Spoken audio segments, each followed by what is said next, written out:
Saudara dan saudaraku yang kekasih, selamat berjumpa kembali pada renungan firman Tuhan di sore petang pertengahan minggu ini, Rabu 30 September 2020.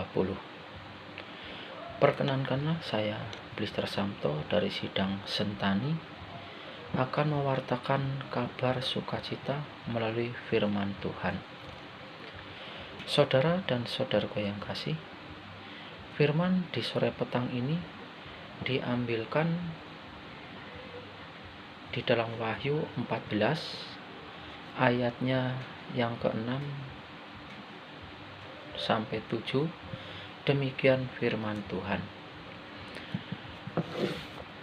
Dan aku melihat seorang malaikat lain terbang di tengah-tengah langit, dan padanya ada Injil yang kekal untuk diberitakannya kepada mereka yang diam di atas bumi, dan kepada semua bangsa dan suku dan bahasa dan kaum. Dan ia berseru dengan suara nyaring, "Takutlah akan Allah dan muliakanlah Dia, karena telah tiba saat penghakimannya, dan sembahlah Dia yang telah menjadikan langit dan bumi dan laut dan semua mata air." Saudara dan saudaraku yang kasih, sejak awal mula dalam sejarah manusia yang jatuh ke dalam dosa, perawatan dan pertolongan Allah dinyatakan melalui tindakan malaikat-malaikat. Sebagai contoh, dalam sebuah situasi yang amat sulit, seorang malaikat Allah menjumpai Hagar dan memperkenankannya mengalami pertolongan Allah.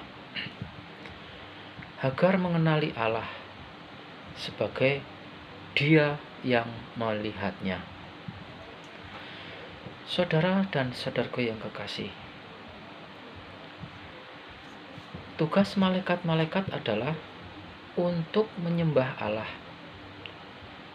memenuhi perintah-perintahnya, dan karena itu melayani Dia. Malaikat-malaikat adalah roh-roh yang melayani, yang diutus untuk melayani mereka yang harus memperoleh keselamatan. Sesuai dengan kehendak Allah, malaikat-malaikat juga bisa menjadi terlihat dalam kejadian-kejadian tertentu. Saudara dan saudaraku yang kasih, nas Alkitab kita menekankan mandat malaikat-malaikat untuk memberitakan kehendak Allah dan merupakan pengingat akan kabar sukacita tentang kelahiran Yesus Kristus, Juru Selamat dan Pelepas. Malaikat lain yang disebutkan di dalam nas Alkitab kita mengingatkan kita untuk takut akan Allah dan memuliakannya di ayat yang ke-7. Di ayat yang ke-6 dari nas Alkitab kita, pelihat dari Patmos menggambarkan malaikat itu terbang di tengah-tengah langit, yang merupakan sebuah petunjuk tentang kekuasaan Allah atas dunia yang kelihatan dan yang tidak kelihatan. Malaikat itu ditugaskan untuk memberitakan Injil yang kekal. Ini mencerminkan kehendak Allah yang menjangkau semua untuk memimpin semua orang kembali masuk ke dalam persekutuan yang kekal dengan Dia. Saudara dan saudaraku yang kekasih, malaikat yang memberitakan Injil yang kekal sesuai dengan iman kepercayaan kita adalah diembannya kembali jawatan rasul.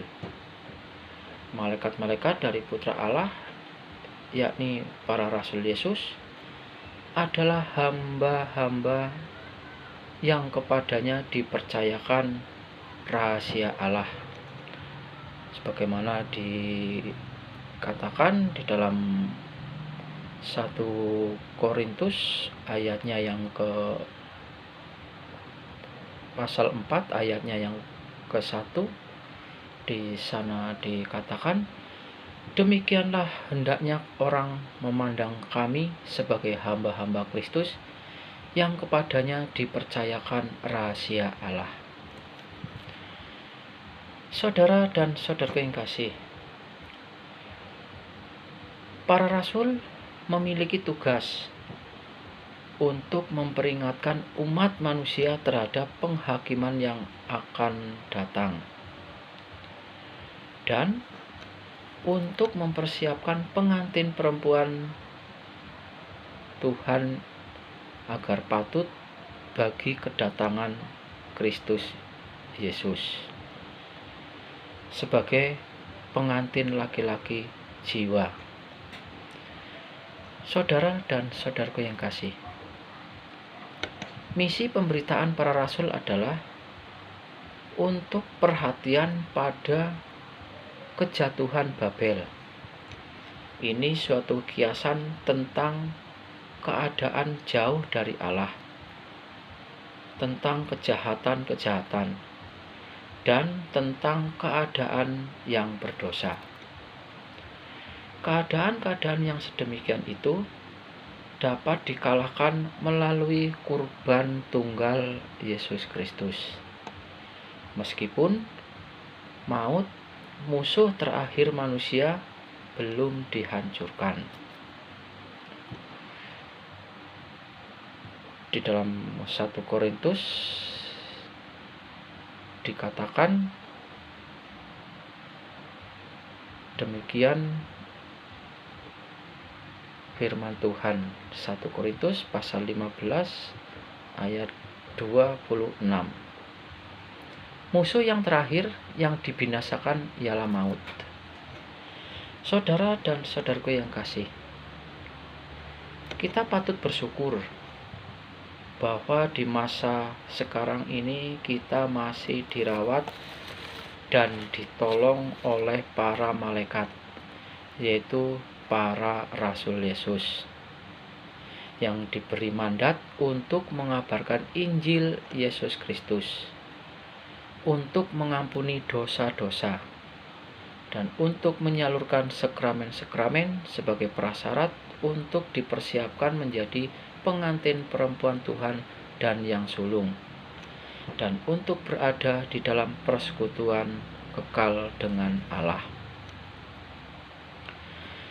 Saudara dan saudaraku yang kasih, orang-orang yang hidup dalam persekutuan dengan Allah itu harus sabar dan tekun di dalam penderitaan-penderitaan, juga harus mematuhi perintah-perintah Allah dan mengakui Yesus Kristus sebagai Putra Allah dan Pelepas.